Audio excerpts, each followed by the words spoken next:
grade for rising.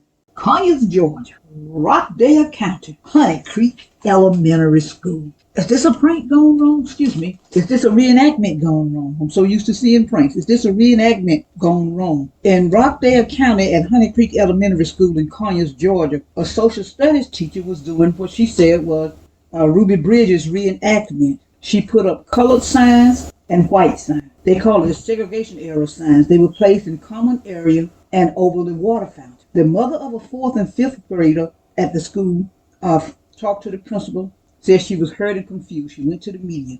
She said her children were hurt and confused by the signs. So my question is, was this a reenactment gone wrong?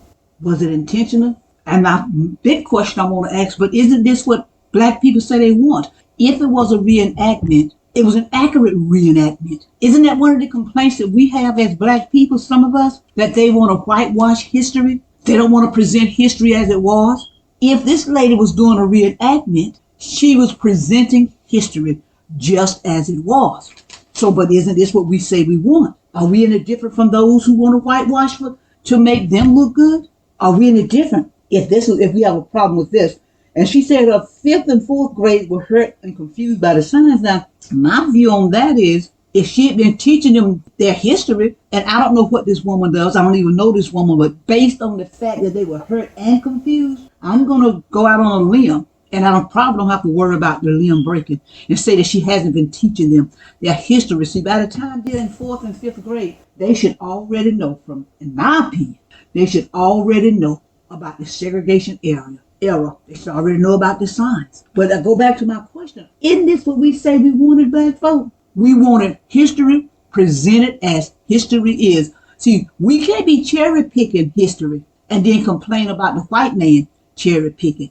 It doesn't work like that. It has to be the same all the way around. Although we know in this America, things are not always the same all the way around, but they should be. So if this was a reenactment, when Ruby Bridges, didn't they have white signs and black signs in common areas at the water fountain?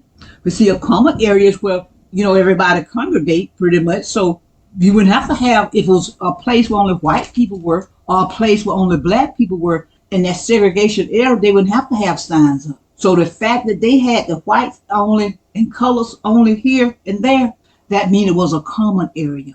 So again, I asked the question, was that a reenactment gone wrong? Was it something intentional? See, that we don't know, because they were saying they don't think she did anything wrong intentionally. And my final point to make on this is that the school was saying it wasn't a part of the curriculum. So now this is where I feel like the problem comes in, not what she did, but the fact that that wasn't a part of the school curriculum. I applaud her for what she did for the reenactment, but the fact that that wasn't a part of the school curriculum and stuff. Now, I don't think she should be fired. The mother says she don't think the lady should be teaching. I don't see a problem with that woman teaching, but then in all fairness, those aren't my children who was exposed to that. Let me just say that. But I think she needs to be, whatever the penalty is for going against the school curriculum, because I'm sure in every school, the teachers are told, this is your curriculum, you have to follow the curriculum. So if you don't follow the curriculum, what's the punishment? That's what that woman should get. Well, she shouldn't be fired. Not for that. Let me just say this.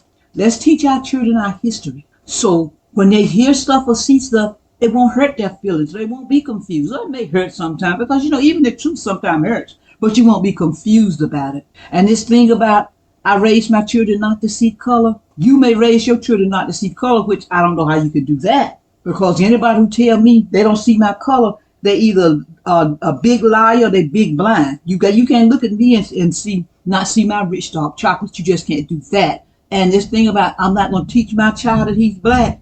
Listen, you may not teach your child that he's black, but America will.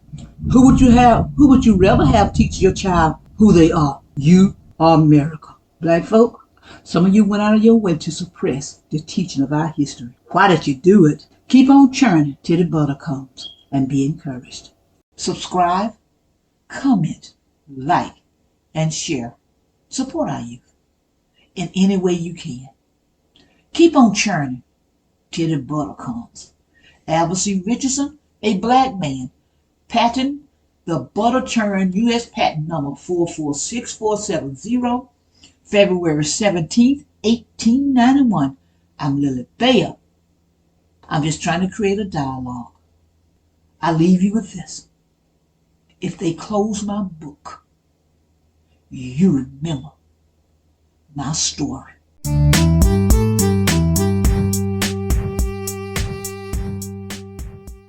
Nat Turner Runner production. Lock and load. Lily Bell. Be encouraged.